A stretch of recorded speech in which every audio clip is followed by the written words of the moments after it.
امریکی صدر Joe Biden نے کہا ہے کہ ہمارا مقصد القاعدہ کا خاتمہ اور اسامہ کو پکڑنا تھا، اس مشن میں کامیاب رہے۔ جو بائیڈن نے کہا ہے کہ افغانستان سے امریکی فوج کی واپسی کا فیصلہ درست تھا اور اس فیصلے پر شرمندگی نہیں ہے۔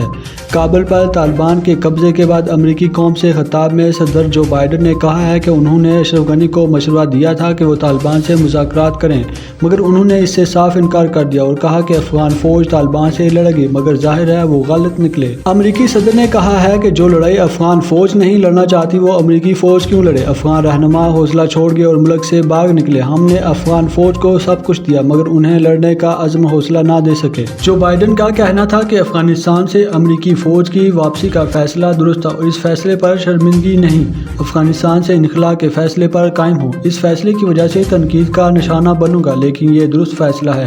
یہ امریکی عوام، امریکی افواج اور امریکہ کے لیے درست فیصلہ ہے۔ انہوں نے مزید کہا کہ چین اور روس کی خواہش ہوگی کہ امریکہ افغانستان میں مزید ڈالرز خرچ کرے۔ افغانستان کو تبدیل کرنا ہمارا مشن نہیں تھا، ہمارا مقصد القاعدہ کا خاتمہ اور اسامہ کو پکڑنا تھا۔